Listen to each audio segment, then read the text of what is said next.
mahirap kumita ng pera, mauubos din naman yan. Basta may mabayad sa bills, okay na. Basta bayad ko lang lahat yung kailangan kong bayaran this month, okay na. Kahit wala nang matira.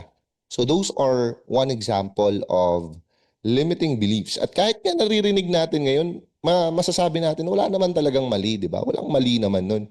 Tama naman na mahirap kumita ng pera. Tama din na pag mauubos din naman yung pera, di ba? Tama din naman na mauubos din pambayad sa bills, okay na. Tama naman lahat yun. But if we go back to the framework na your thoughts leads to your feelings, and then your feelings lead to your actions, and your actions also leads to results. So if that's your thinking na mahirap kumita ng pera, what do you expect na mafe-feel mo? You will always feel na, okay, so mahirap pala kumita ng pera, so it means I'll be desperate to get multiple clients dapat. And also, since mahirap naman kumita ng pera, siguro hindi ko, kailangan kong i-spend yung 20 hours per day, di ba? Or kasi multiple clients gusto kong i-handle, mahirap talaga kumita ng pera. So kahit na $6 per hour, I mean kahit na mga $3 per hour, $4 per hour, okay lang. Kasi mahirap kumita ng pera, okay na to kaysa wala. So your thoughts lead to that feeling, and that feeling leads to the action. So minsan, tumatanggap ka na ng mga projects, ng mga part-time or full-time role na alam mo namang hindi mo deserve. Kahit na red flag yung client, you will still stick and stay for that client kasi alam mo meron kang bayarin eh. Alam mo mahirap kumita ng pera. And then with that, doon na pumapasok yung burnout, toxic, di ba? Kasi the thought of thinking na hindi ka dapat mong tiisin lahat kasi by the end of the day mahirap kumita ng pera. Tiisin mo 'yan, 'di ba? Kung toxic yung client mo, okay lang basta meron ka lang sweldo. Okay lang basta meron ka lang income per month. Kasi by the end of the day, mahirap kumita ng pera. So that, if you, do you understand guys? Do you understand yung limiting belief na yon na it's very very simple no na phrase, and a lot of us will agree with that phrase. But if you think deeper, think in the other perspective of that phrase, there's also a red area na hindi din pala siya okay. It's good that you appreciate that there's hard work involved. Kaya mas pag-igihan mo pang i-manage yung pera, but there's also the other side of sticking to or putting yourself in a situation na hindi mo deserve pero hindi ka makaalis kasi by the end of the day iniisip mo mahirap kumuha ng bagong client, mahirap mawalan ng income, mahirap kumita ng pera. Do you get that idea guys? Am I my explanation somehow gets into your nagigets niyo ba yung mga part na yon, or what's your thoughts with it? I wanna hear your feedback with it. So, ayan. Later on, guys, give me your feedback. If meron ba siyang something na sa isip ninyo? Meron ba kayong thoughts na gustong sabihin? And then, one more, yun nga, ubos din naman yan, di ba? Mauubos din naman yan. So, sagarin na natin, ibuhos na natin lahat nung income natin, lahat nung pinaghirapan natin, mauubos din naman yan. Ganun din naman eh. Di ba? Doon papasok. Tapos isa pa, basta may pambayad sa bills, okay na. So, these simple thoughts that we thought okay lang naman was one of the reason why we are in a situation that every end of the month, we feel financially stressed. We feel na saan ba napupunta ang pera ko? We feel na magiging desperado tayo sa isang sitwasyon na hindi tayo makakaalis. It's because of these tiny little these tiny little thoughts, or masasabi nating limiting beliefs na nangyari sa atin. Not just even when we started freelancing. Sometimes it started when we are younger, di ba? Naririnig natin sa parents natin, parati yan, sinasabi nila, mahirap kumita ng pera. Or even, for us, na nagiging parents na din, yun din sinasabi natin sa anak natin. So, those simple words, sometimes, uh, di ba? Those simple words sometimes evolve into actions that are not helping us to improve and get better in life. So hopefully ma-identify nyo din. Meron ba kayong example ng mga limiting beliefs nyo na masasabi nyong siguro ito yung naging problem ko, coach, kasi dati kasi ito kasi sinasabi nung nanay ko, nung tito ko, nung tita ko, nung tatay ko, nung lolo ko about money na ano daw masama daw, gahaman ka daw kapag marami kang pera. Hindi mo daw madadala sa hukay yung pera mo. Di ba? Yun yung mga sinasabi nila. Those are um, non-supporting beliefs, no? Those are non-supporting beliefs of what we really wanted to achieve in life. So probably some of you will still agree with it. And I honestly understand where you are coming from, especially for Filipino na household. Yung mga phrases na yon, we normally, most of us, hear those words, no? Hindi mo naman madadala yung pera sa hukay. Di ba? Hindi mo naman, but those are like very, very common. Now, ayan. Now, the problem is not about your income. It's about managing the income. But before that, is there someone of you will agree or have a thought process right now regarding our discussion of your limiting beliefs, the non-supporting beliefs about money? So, ayan. Matagal na ako nakawala sa belief na hanggang $15 lang ako. Ako nag-auto-disqualify sa sarili ko noon sa mga post na lagpas na ng $15. Nung sinabi ko sa sarili ko na hindi naman ako mamamatay to try and get the $20 to $30 per hour, doon nag-start na maka-attract ng better clientele. Ayun, very nice. How about you guys? If you can share a little bit about the limiting beliefs that you have, and not just limiting, like mga non-supporting belief na iniisip nyo ngayon. So there are some words kanina na sinabi ko na medyo nag-sink in sa utak ninyo. Oo nga no, yung sinabi ni Papa before or sinasabi ngayon or even kayo mismo sinasabi nyo sa sarili nyo. 'Di ba? What are those words? No, what are those words?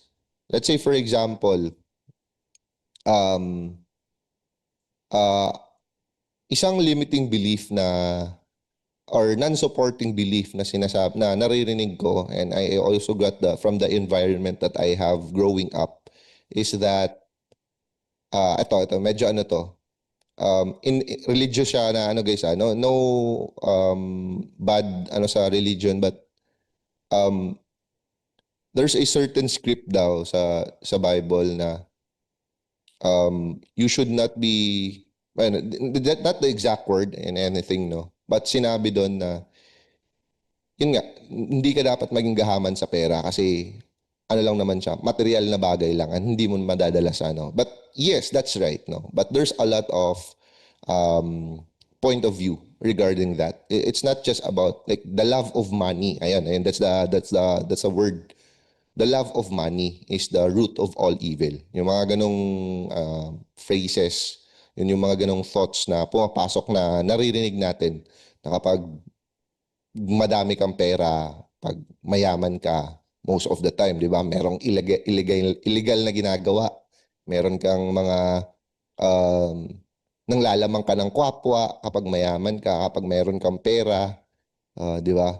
Tapos kapag hindi ka nagbibigay, madamot ka kagad. No? Yan yung mga non-supporting beliefs na naririnig ko about money before. So I want to hear from you guys. What are those example na naiisip ninyo if we say about non-supporting or beliefs ninyo before or right now about money na medyo 50-50 kayo. You get the idea pero parang hindi naman siya okay. Medyo ano siya, medyo questionable. What is it, guys?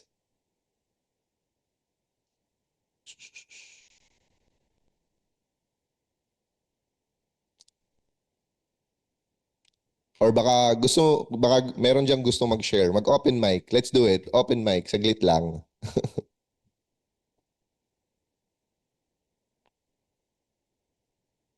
Tweet, tweet, tweet. Ano yan? Go na ba? Sino dyan? Si Ma'am Rina. Ma'am Rina, would you like to share something? Ayan. Sige po. What are those things na tingin po ninyo nagiging ano siya, nagiging holdback siya sa inyo to get out of parang naging limiting belief siya sa inyo ba, or it's something na hindi siya supporting kung saan kayo gustong pumunta?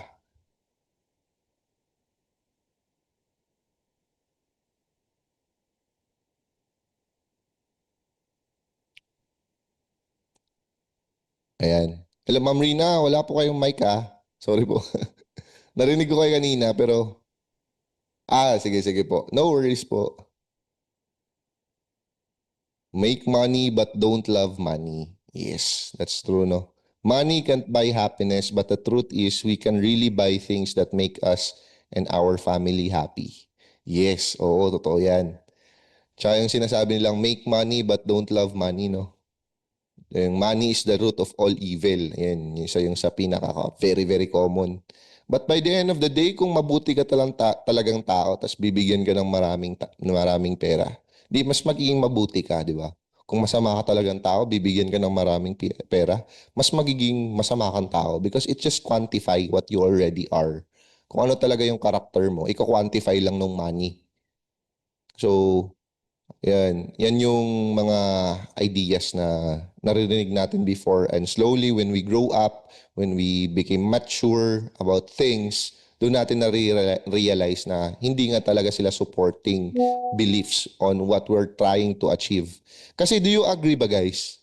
Do you agree na isang reason bakit tayo nag-freelancing because we want to have a comfortable life. Comfortable, it means above average talaga. Like, 'di ba? Yan yung isang reason natin naman ng freelancing na nakikita natin sa iba, maganda yung income nila. Umaabot sila ng 100,000, umaabot sila ng 6 digit. Wag na tayong, 'di ba, magplastikan na nag-freelancing ako for work from home, sa bahay lang. So magandang reason naman 'yun. But one one like first like primary reason, probably most of us we're into freelancing because what we have before freelancing is not enough, or is not what we wanted to be. Mas meron pa tayong gustong gawin, mas meron pa tayong money na gustong ma-achieve, gustong maabot na income goal, na situation, di ba? Mas gusto natin na ganun. Those are the main reasons why we choose freelancing, because we know na kahit man wala kang degree, na hindi ka graduate sa college, kahit na hindi ka wala kang pamilyang pwedeng maging backer, di ba? Kahit na wala kang, di ba? Kahit hindi masagana yung pamilya ninyo, walang business yung like walang businessman or anuman sa pamilya ninyo, you can still achieve a certain amount of income na it would be almost impossible if you stay on the current work or the previous work that you have. Most of us ganun talaga, di ba? Sige, Sir Eric, let's go. Ito na. Ito. JB, Ayan, kamusta? See you, malapit na tayo magkita. oo sa July 11, tama? Oo. So, ayun, Oo. Sir Eric, since you are a very, very, like, I can see you have a lot of wisdom, no? What are those instances na nangyari sa'yo before na it's not supporting your belief, and yun nga, nagiging limiting belief siya sa'yo in achieving a greater goals in life?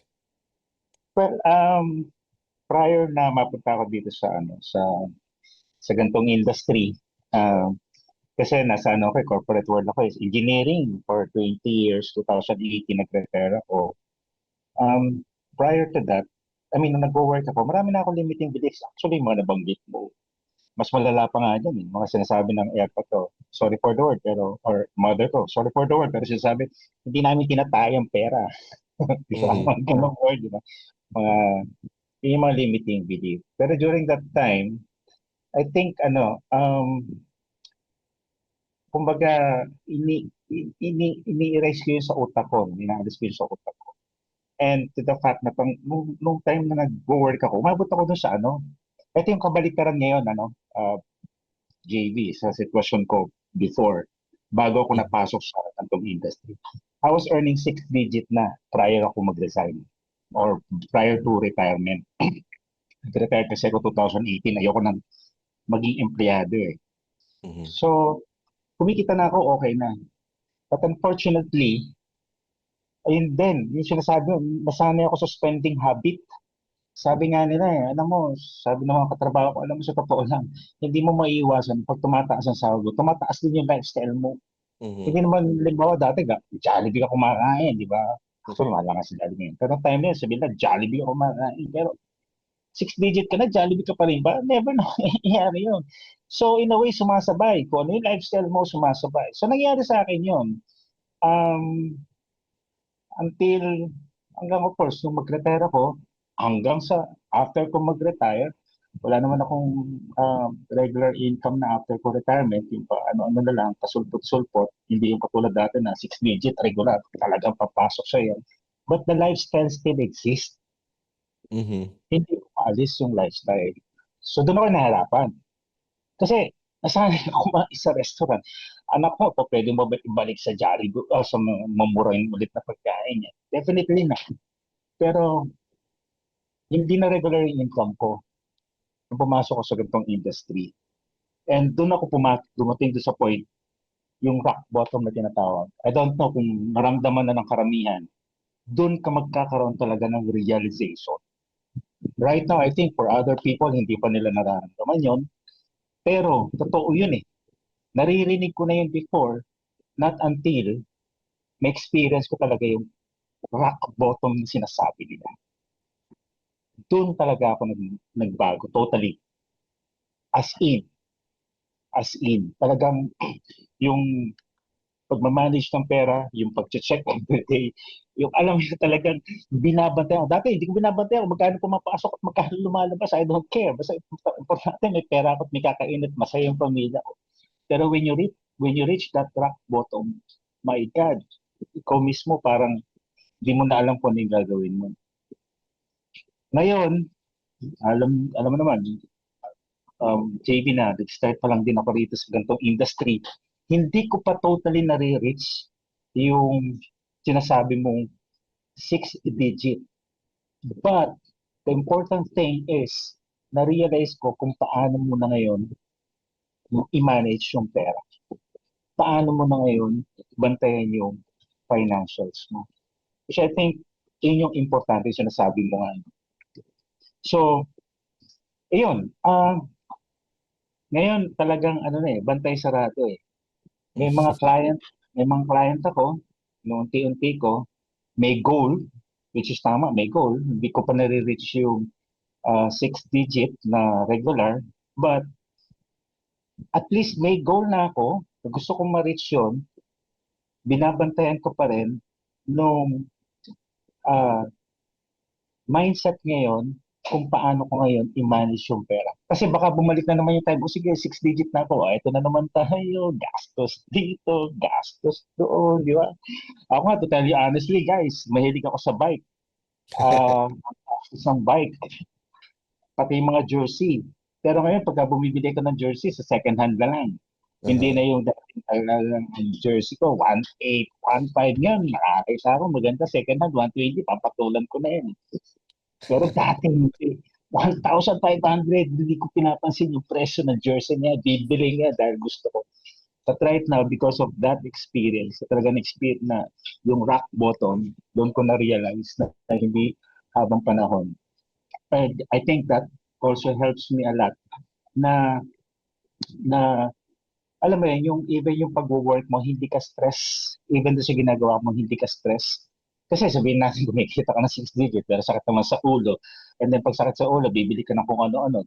just to manage yung nararamdaman mo, right? Kasi alam ko, yung iba ganyan eh, gusto ko bumili ka to kasi kahit mahal yan, importante, i-reward ko yung sarili ko para at least, di ba, ma-overcome ko yung nararamdaman kong sama ng loob ngayon. But hindi na ngayon eh, iba na eh. So, yun lang yung masishare ko. Ayan. Yeah. Thank you. Thank you so much for the sharing, Sir Eric. And really can see, no, from afar pa na there's really something within kay Sir Eric na like, you can see na there's merong story ba and merong wisdom. Yun nga, sabi ko, wisdom talaga. Very, very nice sharing yung story na yun. And kung babalik tayo dun sa discussion natin, guys, it's really always inside our head. It starts with our mindset, with our feelings, di ba? Tsaka minsan pumapasok na yung ego, di ba? Pumapasok na yung mga ego natin na, ay, tumuntong na ako ng ganito eh. So hindi na ako dapat hindi na ako dapat mag-Jollibee, dapat resto na parate. So yun yung mga bagay na okay lang naman. I-experience it from time to time. But we want to make sure if yan yung gusto nating gawin, meron tayong nakalaan na budget for that. 'Di ba? Again, by the end of the day, even if you are a saver or a spender, kung kahit anong klase ka mang mag-handle ng pera, wala namang problema as long as it's within the budget. If you are saving, it's within the budget so the rest, you can enjoy it with your family. If you are spending naman, make sure it's also within the budget para hindi ka naman maghirap the next week or the next month. So ganun yung balance na hinahanap natin, guys. It's not always about save, save, save lang tapos hindi mo na enjoy yung pera na pinaghirapan mo. Hindi din pwede na spend, spend, spend lang tapos pagka next month wala nang matitira. So if that's the situation, coach, ano ba yung dapat naming gawin? So ayun nga, balance and management. So dito na tayo papasok. Thank you again for the very nice sharing. Yung ayun, the problem is not your income, no? It's not always about the income. It's ito, two different scenario. Two freelancer, 1 year, vastly different income. So number one, si freelancer A, which earns 40,000 per month. After 1 year, meron siyang investment. Now, let's say for example, si freelancer B, 200,000 per month. And by the end of the year, nothing left. So, with these two people, bakit si freelancer A merong investment? Si freelancer B wala na siyang investment. So, does it mean ba na ay baka siguro si freelancer B maraming sinusuportahan, maraming mga responsibilities. It means si freelancer A wala. What if similar situation sila? Pero yun nga, si freelancer B, kasi alam niya na high yung taas yung income niya, tumaas din yung lifestyle. 'Di ba? Mataas yung gastos, marami din yung ginagastos. Okay. So, that's the common situation na nangyayari. Now,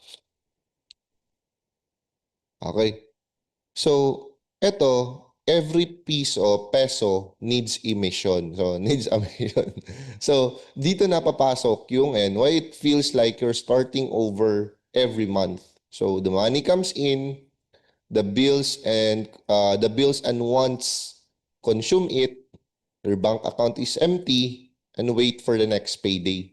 So, paikot-ikot lang sila, pumasok yung pera, nabayaran na lahat ng mga bilihin, and bills and wants, needs and wants, and then maghihintay ulit ng payday kasi naubos na lahat eh. So, yan. So, introducing with you, again, sinabi ko kanina, even if you are a saver, even if you are a saver, it doesn't mean you're already a good person or mabuti na yung ginagawa mo. Kasi kailangan mo ding makiramdam na hindi mo ba masyadong tinitipid yung sarili mo na to the point hindi mo nire-reward yung sarili mo. You have probably savings in the bank pero hindi mo na-feel na, 'di ba? Hindi mo na-enjoy yung pera mo. So, that's one scenario. Another one, you are earning good amount of income. But by the end of the month, meron ka bang masasabi na ito yung investment ko? Ito yung savings ko. Ito yung nakalaan for this and that. So, ito naman, itong si JAR system is a income management or money management system that uh, binibigyan niya ng importansya lahat ng pangangailangan mo, no? Lahat, all of your needs and even your wants, give in importance about your current situation and also your future situation, your current life and your future life. So one jar. Jar kasi siya, guys, kasi yun para siyang ano ba, para siyang alkansya na hulugan. So one jar is technically one expense category, no? One expense or one category in managing your money. So si number one jar is the necessities. Meaning ni necessities, all of the expenses sa bahay ninyo, no, lahat, bills, food, grocery, electricity, utilities, sasakyan, bayad sa sasakyan, you can get it out from the necessity na jar, which is normally it's 55% of your monthly income. So, again, necessities. So, ilalagay ko sa chat, necessities is equals to 50% of your monthly income. So, ayan. Ito si first natin na jar, si necessities. Now, the second jar is the freedom or si financial freedom account. Financial freedom account. FFA na tinatawag natin, accounts. So that is 10% of your monthly income, no? 10%. So later magkakaroon tayo ng sample breakdown. Pero ito, ayan. So first necessities, it's 55%. Next is financial freedom account, which is 10%. Next naman si long-term savings, no? Si long-term savings, which is long-term savings for spending. So, again, I explain ko pa muna, si pangalawang jar or pangalawang account, si financial freedom account, it means 10% na pumapasok na income sa'yo, ilalaan mo for um, an account para lang siya sa mga investment. Investment like bahay, let's say real estate, not just not the house but the real estate, mga stocks, no, stock markets, sa bangko savings, yung mga example dito, guys. So, ayan, first jar is the necessities. Recommended allocation is 55% of your income. So dito papasok yung rent, mortgage, food and grocery, utilities and internet, transportation, and then insurance. So dito siya papasok lahat sa necessities. Now, common scenario dito, ito yung coach, 55% lang, hindi namin kaya yan. No, hindi namin kaya yung 55%. Mostly talaga 90% of our income napupunta sa necessities. Paano ba 'yon? So, this is the goal, no? Ito talaga yung goal. So, may mga even for us, no? Even for us, may mga month talaga na kailangan naming i-increase yung necessities.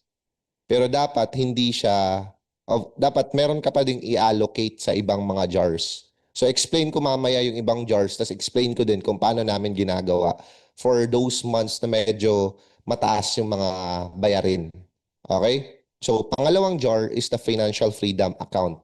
So for the financial freedom account, dito natin pinapasok yung mga investment natin for stocks, for ETFs, for REITs, for real estate. Example, if you want to do business, dividend investment. So dito siya pumapasok sa financial freedom account. This is the most important jar. This money is never spent. So hindi mo to ginagastos unless na meron ka ng paglalagyan sa mga example na to. And ang ginagawa namin, guys, meron na kaming example, kami ni wife, meron kaming total income. So from the total income, first naming dinideduct dyan is yung FFA. Of course, necessities, but unahin namin FFA. Para yung FFA, transfer natin kagad sa ibang bank or ibang bank account.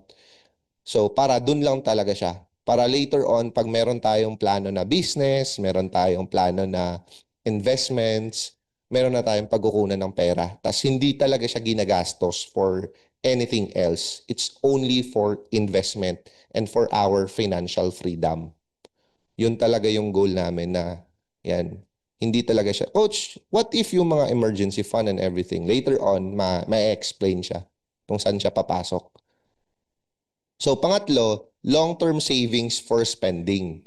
'Di ba? Meron tayong savings na for financial freedom account. Ito naman, another savings account but for spending. So, dito pumapasok, this jar is planned and guilt-free purchases, big ticket items you intentionally save toward. So, dito papasok yung mga bagong laptop, dito papasok yung dream vacation, dito papasok yung mga house and lot or car. So another 10%. So si long-term savings for spending, no? Pangatlo natin na jar, it's also another 10%. No, si 10% din siya na nilalaan natin from our income. So dito na sila pumapasok. Now coach, kung 10% lang siya, medyo mahihirapan ako mag-save ng panibagong laptop. Well, that's the point, di ba? Kaya nga natin minamanage yung pera natin kasi ayaw nating magwaldas. Ayaw nating uh, ipasok ipasok lahat yung pera natin sa isang expense lang. So that's why we have the long-term savings for spending. Okay? So dito siya pumapasok. Okay. So now, ayan. Si education. This is the fourth jar. Si education jar. So jar number 4, this is education, which is another 10%. No? Si 10%. So si education, 10%. Now, ano ba yung mangyayari for education? So this is the biggest ROI. I'm pretty sure you being here, alam nyo na kung ano yung ROI na naibibigay ng education para sa atin. This is not education na college or anything. This is education for your personal growth, for your skills. Pwede din naman sa school, di ba? Why not? Traditional na school. Pero ang pinaka-idea na ito is the biggest ROI isn't always in the stock market, isn't always about the investment or business. Sometimes it's in yourself. So yung mga online courses and certification, yung mga books and mentorship, yung mga tools and software, skill building program. So that's very, very important, no? Kasi alam naman natin talaga, the more you know and the more you know how to leverage your skills, the more earnings and money you will get. So dito pumapasok si education jar. So for education jar is another 10% of your income. So ayan. And then, ito naman yung paborito ng lahat. So, ito talaga yung paborito ng lahat. It's play jar. So, para saan si play jar? So, Harv intentionally included this jar because life shouldn't only be about saving. It's about spending this jar without guilt. So kapag pumasok na kapag na ilagay mo na itong play jar sa account mo, 'di ba? Na-divide mo na yung money mo, nilagay mo na yung play jar, uubusin mo talaga siya, no? Ito talaga, kung spender ka, ito yung paborito mong jar. Zero will left in your play jar account dapat. Zero dapat siya by the end of the month. 'Di ba? Kasi ito talaga yung reward mo sa sarili mo, igagastos mo for travel, for coffee, for date nights, different experience, celebrate your wins. Dito mo siya kukunin sa play jar. And it's just very, very nice to know na hindi ka dinideprive nung ginagawa mong money management. Kasi minsan, di ba, sinasabi nila, savings mo dapat 20% of your income, tas the rest will be your expenses and all. And then, hindi naman naka-indicate doon, magkano lang ba yung pera na gagaston ko sa sarili ko lang, na uubusin ko talaga, ibubuhos ko talaga lahat nung matirang sintabo doon sa account na yon. So wala namang identify, but this process, the jar system na tinatawag, they really have a certain category for you to give back to yourself or to the people around you na i-enjoy nyo yung pera. 'Di ba? Kasi nga, balik tayo sa sinabi ko kanina, if you are already a saver, it does not make you a good person. No, kasi sometimes dinedeprive mo yung sarili mo or sometimes dinedeprive mo yung mga tao around you to enjoy life. So now you have another percentage in your income na gagamitin mo just to fulfill those enjoyment na ibibigay mo sa sarili mo. And but the best way to do it is in a budgeted and systemized na money management, di ba? So number 5, play jar, another 10% of your income. So now, ito din yung isa sa nagustuhan ko with the jar system, guys. One of the best jar inside the jar system is this one. Yan, the give jar, no? Si give jar, jar number 6. So bakit ko gustong-gusto si give jar? It's because ayan. Kasi guys, si give jar, it's 5%. So pinakamaliit siya na percentage sa income mo, 5%. Pero yung 5% na to, pwede mo ding ubusin to give it to the church, to give it to your parents, or kahit kanino man. So, dito mo na kukunin yung mga giving create abundance. Whether it's your church, charity, or someone in your community who needs help, this jar remind us of a powerful truth. Money is a tool, not the goal. So generosity shifts your mindset from scarcity to abundance, and that shift changes everything. So number 6 is our give jar, which is 5% of our monthly income. So, eto talaga. Now, coach, meron kasi ako, eto guys na, so, eto, situation ko din to. So, what if coach, meron kasi akong sinusuportahan, meron akong kapatid, meron akong parents na gusto kong bigyan ng pera. What if um, hindi sapat yung 5% lang? Or not just for the give, but for the necessities, for education. Coach, mahal kasi yung course na gusto kong bilhin eh. Pwede ko bang i-increase? May mga instances, guys. Eto, di ba? Meron tayong 55 sa necessities, tapos 10 sa financial freedom, 10 sa long-term savings, 10 sa education, 10 sa play, and then 5% sa give. So ito naman yung goal talaga natin na maabot natin yung mga percentage na yon na hindi natin ina-adjust. Pero may situation talaga na yung necessities na imbis na 55, ginagawa ko siyang 65, ginagawa ko siyang maximum na siguro yung 70, no? Ginagawa ko siyang 65. Tapos ina-adjust ko yung long-term savings, ina-adjust ko yung education, ina-adjust ko yung play.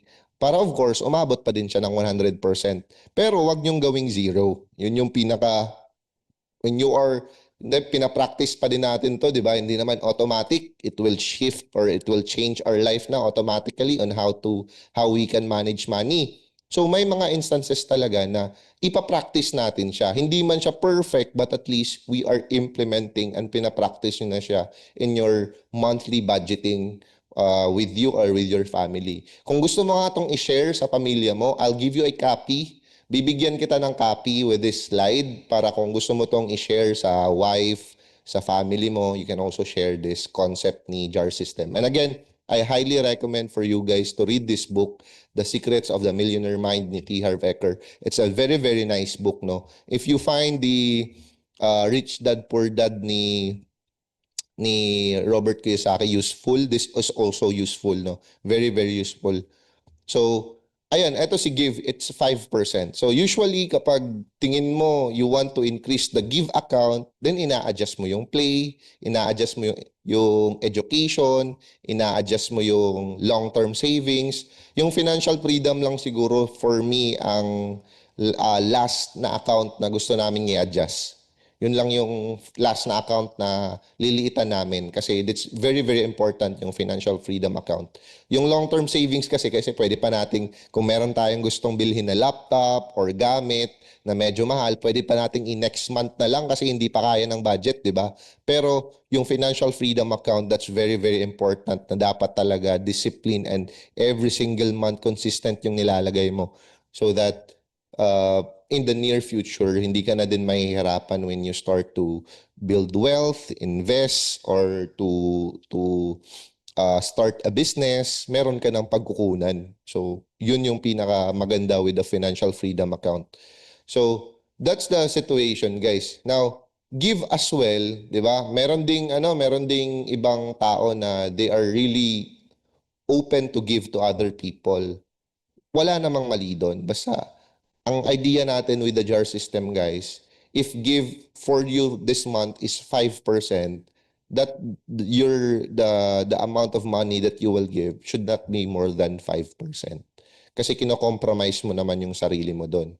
Okay? So ganun yung idea niya, which is I really like kasi hindi mo dine-deprive yung sarili mo na magbigay, pero nilalagyan mo siya ng limitation within your budget para hindi din naman ikaw yung magkakaroon ng problema. And it will go back to the limiting belief and non-supporting belief that we have. Kasi minsan talaga masasabi natin, ay, ang damot ko naman, 5% lang. Pero again, we are following a system, no? Pina-follow natin yung system, and those are hindi naman ibig sabihin na hindi mo na ibigay yung certain amount, madamot ka na kaagad, 'di ba? It's just for this month lang, hindi mo talaga kayang magbigay ng ganun kalaki or ganung amount. It's just half of it, one-third of it, one-fourth of it. As much as ang pinaka-importante, nagbigay pa rin, di ba? So, yun yung kagandahan ni Give. It will not, um, hindi siya hindrance to give, but it's also give you a limitation na ganito lang dapat.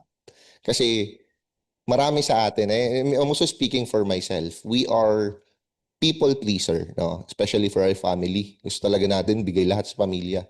Pero we also need to prioritize ourselves. Kasi kapag ikaw naman mauubos, di wala ka na talagang maibibigay. So those are very, very important na you need to learn and um, to get out of the pleasing other people na situation. So, yep, that's the 6 jar. So, the breakdown, let's say for example, you are earning 50,000 per month. So, ito yung breakdown niya, di ba guys? If you can screenshot this, tas lagay nyo sa wall ninyo na ganito yung breakdown na gagawin ninyo. So, necessities, 27,500 para 55% lang. Again, coach, what if hindi talaga namin kaya yung 27 kasi ang dami naming bayarin, ganto ganyan. Now, increase it a little bit, like at least 60, 65, tas babaan mo yung LTSS, babaan mo yung babaan mo yung education. Baliktad yung baliktad yung play, dapat yung play dapat yung 10, 5 dapat yung give. So baliktad sila, guys. So, yep, i-adjust mo lang din siya. Now, 50,000 for the breakdown, necessities is 55%, financial freedom is 10,000, 10%, so that's 5,000. So, yun nga, to be honest, for me na pinaprioritize ko yung financial freedom, maliit pa nga yung 10% eh. Pero again, it's not about your emotion, it's about getting or practicing the system. No, hindi siya about your emotion, kasi minsan baka impatient ka lang talaga. So just follow the system because it's really, really working. So 10%, 5,000, LTSS 10%, 5,000 ulit. Education 10%, 5,000 ulit. Play 5%, 2,500. And then the give account play na 10%, so 5,000, and then give na 5%. So i-change ko lang to, guys. So, play 10%, 5,000. Nabaliktad eh.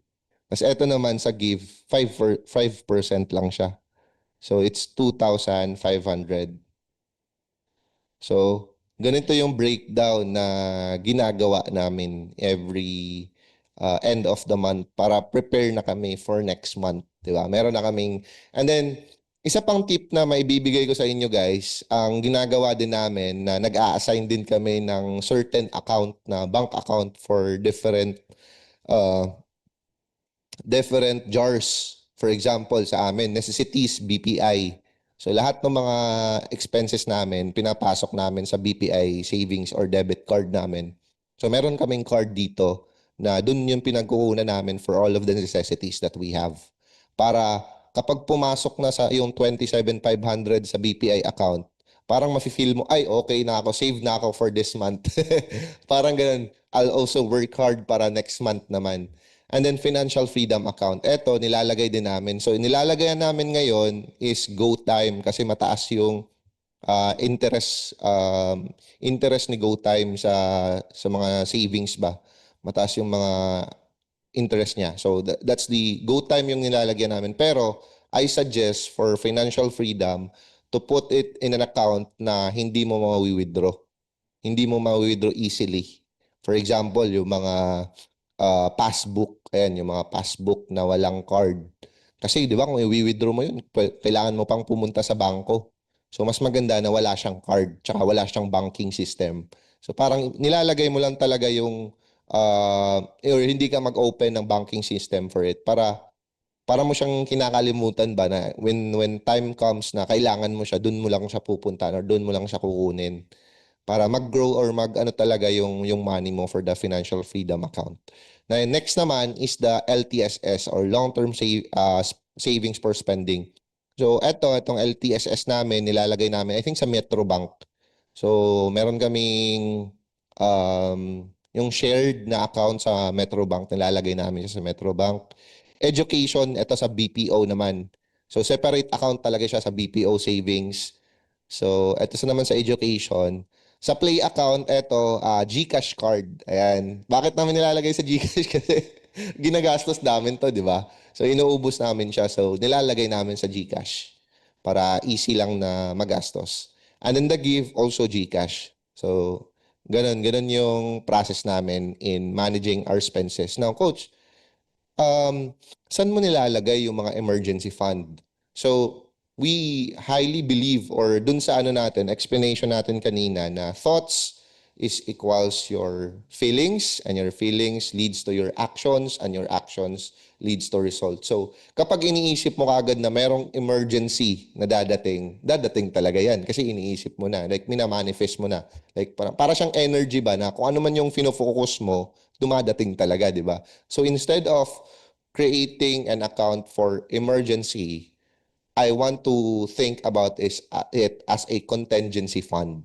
Yung fund na parang andyan lang siya. Kung ano man yung kailangan kong gastusin dito, andyan siya. So it's a contingency fund. Usually nilalagay namin yan sa LTSS. So you can have another 5% sa LTSS as your contingency fund. So ganun siya. Ganun ko siya iniisip. And yan, by the grace of God, so far, okay naman, no? Usually, prayers talaga. So far, working naman siya for us. And I also have people, like meron kasi akong friends guys na mga business owners din sila. And one of them is I would say rich, mayaman na. Mayaman na talaga. Meron siyang construction firm. So pwede nating sabihin contractor siya, but private construction naman sa kanila. They don't have government na project. So private yung mga construction firm nila. So ang nangyari sa kanya way back 2025 or 2024, basta by December, end of the month, nung hindi pa niya alam na paano mag-manage ng pera the way we present it today, may time talaga yung sinabi ni Sir Eric kanina na rock bottom.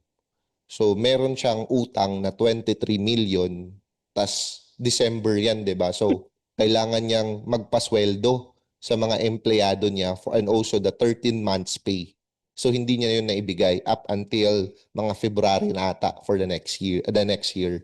Hindi na yun naibigay kasi marami siyang utang, 'di ba? Malaki naman daw yung sinisweldo niya pero ang gastos niya din sa pera, ano kasi parang yung attitude niya kasi spender talaga, like gumagastos talaga ng yun nga tawag sa kanya nung kaibigan niya, ano talaga, ang tawag nun yung maano sa pera, kung sa pagkain ba, bibilhin lahat ng gusto niyang pagkain, maraming pagkain sa table. So, uh, magastos talaga siya, no? In fact. Tapos, when he, di ba, nasa rock bottom, so gusto niya ng changes naman na makaalis dun sa rock bottom na situation. when he learned about this process around February as well, yung mga uncollectible niya, kinolekta niya yung mga income sa ano, tapos every time na merong pumapasok na income sa kanya, bine-breakdown niya kagad using the jar system. And I think by the next year or few months after, yung 23 million na utang niya, mga 8 million na lang or 6 around that amount na lang, less than 10 million na for after a few months. Hindi nga siya umabot ng year eh. Few millions na lang yung utang niya. Tapos recently lang, mabilis na nakakapunta na sila ng mga travel nila sa Amerika without the guilt, without the ano ba. Tapos of course, yung mga employee niya, mabibigyan niya na ng mga 13 months pay, mid-year, meron pa nga daw mid-year, just because he knows how to manage money right now. And I'm telling you, it's not about the amount, no? Kasi sabihin natin sila, kasi coach, malaki na yung mga ano nila. Nagka-problema pa nga siya, di ba? Rock bottom nga yung nangyari sa kanya, millions na income nila. So it's not really the amount. It's always about the management and the habits. It's always about the habit. Kasi kung hindi mo kaya ma-manage yung 1 million, di ba? Ay, kung hindi mo kaya ma-manage yung 10,000 or ma-manage yung 20,000, definitely hindi mo din makakaya ma-manage yung 2 million, 1 million. So that's always the cycle, no? That's always the scenario. So yeah, just giving you example on how you can break down and you can manage your money. So learning so far ba guys? Is it something na nagugustuhan nyo ba so far yung nakikita or naririnig nyo? So, na ano ba siya? Na meron ba tayong learnings na nakuha out of this discussion? Yes? No? What's your thoughts right now, guys?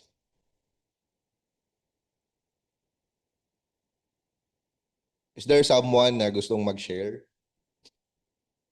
Babalik ulit tayo kay Sir Eric eh. There's someone na gustong mag-share?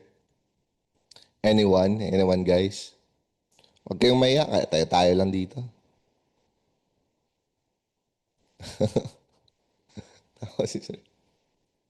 But learning naman, okay naman yung nakikita nyo ngayon, guys. Is it something na, uh, what's your feedback? I wanna hear your feedback, guys.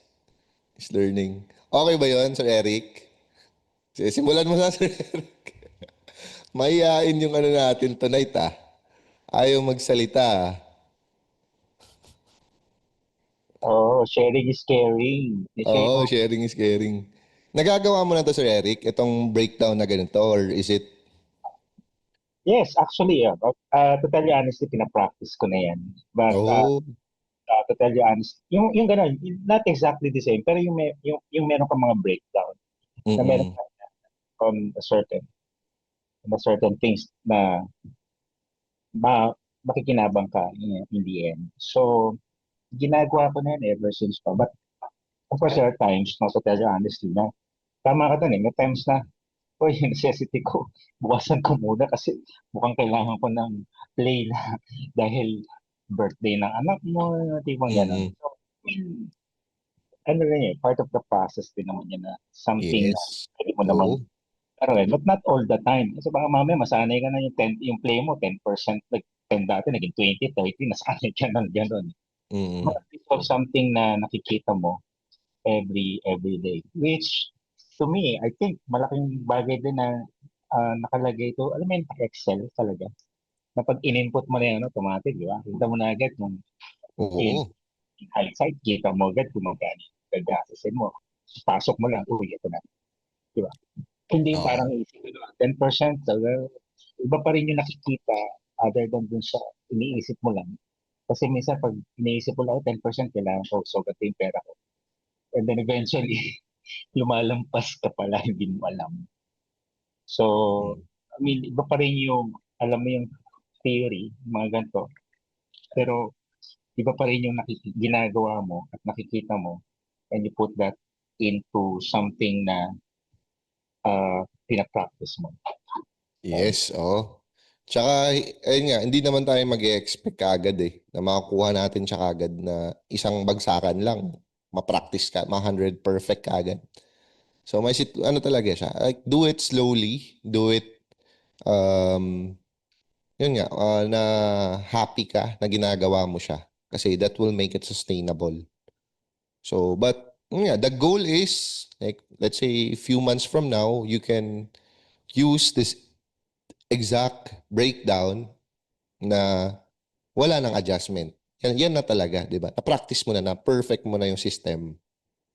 So, those are ano. And then thank you, Sir Eric, for sharing. And then if anyone would like to share, guys, just let me know. Ano, i-chat nyo lang ako, Coach. Meron akong gustong i-share. So, just let me know. Tsaka yung sinabi ni Sir Eric kanina na merong Google Sheet to break down this, meron akong i-share sa inyo na application, guys. So, eto, don't forget your contingency fund. Ayan, of course, no. Client leave, car breakdown, medical expenses, family needs help. So, gagamit din ng contingency fund. So, ilalagay siya usually for the LTSS. So, nilalagay siya sa LTSS. So, the biggest money mistakes freelancer make, spending first, payday equals party, lifetime creep, and never investing. So, yan yung mga problem natin as freelancers. Legit yan. It's not about how much money you earn, it's about how much money you save, spend, and invest. Yep. Very, very nice. Ano ni Tito. So imagine 1 year from now. Imagine 1 year from now. Every client payment had a plan. So every bayad ni client sa'yo, bi-weekly or every month, meron ka ng plano, may nakalaan na accounts. Every month you invested first, your finances felt calm and intentional. Kasi, di ba? And nakakagaan talaga siya ng utak, guys. Like, example, nagbi-business ka or like just managing your family, no, or sa pamilya no lang. Kapag meron ng pinupuntahan yung pera mo, wala na yung, kasi mag-asawa ta, 'di ba? Mag-asawa, 'di ba? So hindi lang ikaw involved in your decision making. Andiyan din yung wife or husband mo or other family members. So wala na yung mga away na, uy, saan mo ginastos yung pera natin? Uy, ito ganyan. Nawawala na yung ganyong mga situation kasi kayo mismo. Maganda nga guys nga, kayo talaga dalawa, kayo yung gagawa ng jar system breakdown every single month. Sa amin, ginagawa namin ni Ai, every end of the month, we really talk and then meron siyang spreadsheet at meron din ako i-share na tool mamaya. Yun yung ginagamit namin. Ini-input namin how much yung total natin na income for this month. Tapos automatic lalabas yung breakdown. How much yung expenses natin. So lalabas yung expenses, pasok ba siya sa 55%. So kapag pasok siya, so follow na yon lahat. Yung FFA, 10%, naka-follow na lahat na yan. And then ang kagandahan, if meron na kayong account for necessities, meron na kayong account for LTSS, FFA, education. So kung meron kayong plano for a course, meron kayong gustong bilhin, meron kayong gustong puntahan, gustong restaurant na kainan, alam mo na kung ano yung account na kukunin, di ba? Tapos, by the end of the month, pag mag-usap kayo ulit, hindi na magtatanong na, uy, saan mo ginastos yung pera na ganito, ganyan? Hindi naman. Kasi alam nyo na eto, education natin, 10%. So, eto, yung gagastusin natin sa account na to, only for upskilling, mga courses, mga certifications, and everything. So, gano'n na siya. Less na yung na yung discussion about money and mas ano talaga, mas magaan sa isip, no.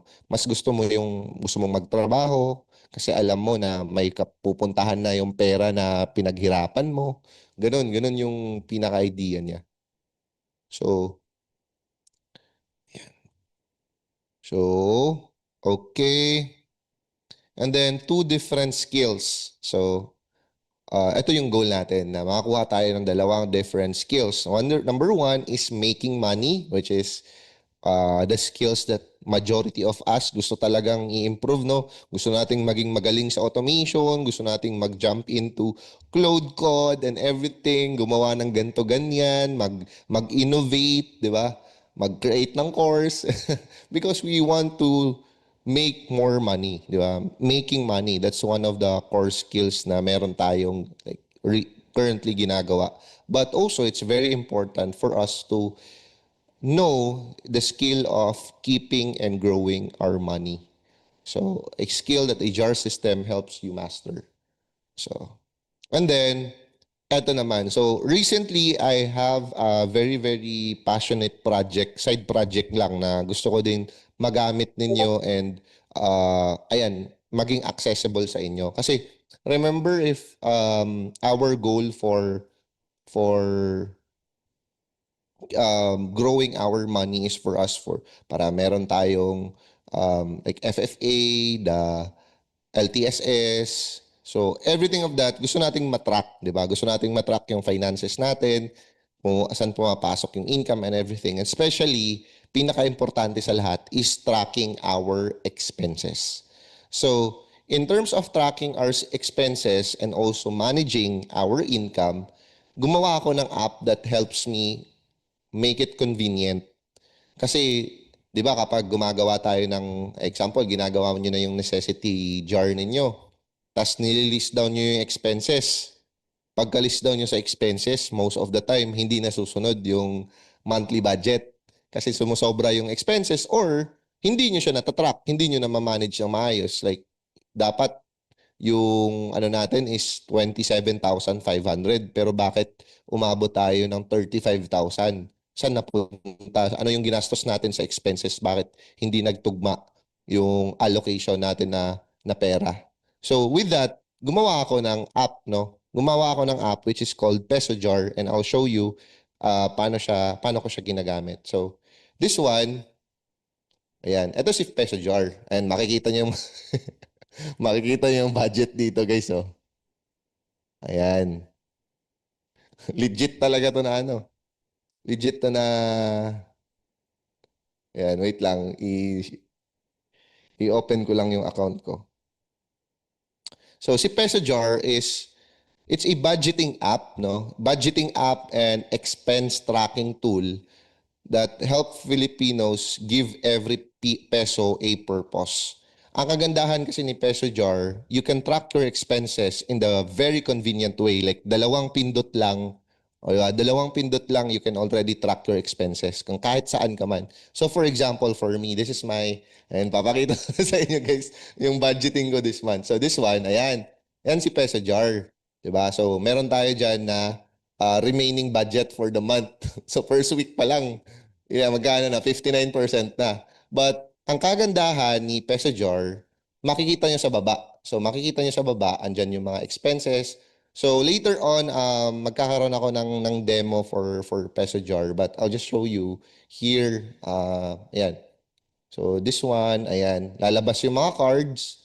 And then if you scroll up a little bit, ayan, lalabas yung mga history, ayan, tsaka yung mga expenses na ginastos, no? So lalabas siya dyan lahat. Now, yung sinabi ko kanina na matatrack or what you call this, matatrack nyo yung expenses ninyo using phone. So, here's how you can do it. Wait lang. Pwede ko pala siyang iganito, guys, oh. Screen sharing. Okay. Okay. Sige, cellphone na lang para mas ano. Later on, pwede po naman siya ipakita sa. So, eto. So, meron siyang cross icon dito sa gitna. Tapos, ipindutin mo lang. Meron nakalagay manual track and voice. So, kapag pinindot mo yung voice, let's say for example, voice. Tapos, ayan, start. So, coffee, 350. Diba? Nag-Starbucks ka. So, meron kang coffee. Ayan. So, lalabas siya dyan. 350 coffee, Starbucks, or something. So, lahat ng sinabi mo, lalabas siya doon. Tapos, once na i-continue mo and review, automatic, papasok na siya doon sa jar. Meron ng amount, tapos papasok na siya doon sa jar na gusto mong lagyan. Di ba? And then, if you scroll down, ayan, pwede ka din mag-take ng pictures or resibo. So pwede mong i-upload yung resibo or yung pictures dito. And then once you click save, confirm, yan, automatic magde-deduct. So automatic magde-deduct siya dun sa total budget mo for the month. So sa isang tingin lang, sa isang tingin lang, alam mo na kung magkano na lang yung budget mo, magkano na lang yung budget mo for necessities, for FFA, long-term savings, education, play account, and give account. So ito talaga ginagamit namin, no? That's why I also created the app and even publish the app in App Store and Google Play Store para magamit din ng mga ibang tao na gustong matrack yung expenses nila. So I created the app and currently it's in reviewal stage sa App Store and probably it will take 1 to 2 weeks sa Google Play as well para maging available siya doon. And yun yung pinaka-purpose, no? That's one of the goal and purpose of this app na once you started managing your money, it will be convenient for you. Instead of using mga Google Sheet, no? Instead of using Google Sheet, then you can use this app to monitor your expenses. And 'di ba kapag umulit yung tanong na saan ba napunta yung pera ko by the end of the month? Punta ka lang sa Peso Jar, makikita mo na doon saan napunta yung pera mo. Just do the habit lang talaga kasi mabilis na lang. Like for example, kanina dinner namin, bumili kami ng lechon manok, tapos liempo, and then avocado na 1 kilo. It's 80 pesos. So, itatrack ko yun guys ha. I'll show you. So, lechon manok and liempo, 380 pesos. Yan. Lalabas na siya. Lechon manok and liempo. Ay, dapat, ayan. Record ko again kasi na-include yung last part na sinabi ko. Lechon, manok, and liempo, 380 pesos. Ayan. So, lalabas siya, guys. So, yun nga. Included yung lalabas siya, guys. So, ayan, 300 pesos. So, and then, continue. Papasok ulit siya sa necessities, no? And then, you can add picture. Pwede mong lagyan ng resibo, take picture, take photo. Meron siyang another, dyan. And then, confirm. And then, automatically, magde-deduct na siya dun sa balance mo, no? So, ganun. Mabilisan lang siya na tracking na expenses. Tapos, example, ayan. Dito sa Insight, makikita mo na kung ano yung ginastuhan mo ng, ayan, for example, balik tayo sa home. Balik ka sa home, tapos click mo yung necessities. Makikita mo dito lahat ng previous expenses mo sa necessities. Ayan. Makikita mo siya lahat ng mga expenses sa necessities. Wait lang. Ayan. Recent transactions, no? Up to a week. Ayan. This week, this month, makikita mo na siya. Kung ano yung pinaggastuhan mo sa necessities and different na mga jars. So this is a very, very nice na app na it will make your life easy. And instead of doing the tracking, sino dito nagtatrack ng expenses nila sa Google Sheet or writing it down? Sino dyan nagtatrack ng expenses? Sinusulat or nilalagay sa Google Sheets? Ayan, si Sir Eric. Ayan, Google Sheets daw si Ma'am Rai. So eto, pwede nga nang gumamit. And ayan guys. So you can also follow, write down before the money received. Oh, wow. So you can also follow ito. Meron tayong inano sa Peso Jar. We have a waiting list kasi nga a week from now or 2 weeks from now, ipapublish na namin or available na siya sa App Store and Google Play Store. Meron siyang fee, guys. Kasi as you can see, kasi merong data involved, no? Merong example, uploading receipts. Of course, sa end namin, nag-developer talaga yung gumawa nun, guys. I presented the concept and everything, pero developer ang one of my staff created the app. But for GHL Champs, isa kayo sa, of course, this is the community that we started, no? Isa kayo sa community na gusto kong bigyan ng super gandang with this one. And the Peso Jar, pesojar.com, meron tayong waiting list dito. So you can submit for early adopter. So ayan, yung sinasabi yung computation. So 50,000 and 59,000. So lalabas siya dyan, guys.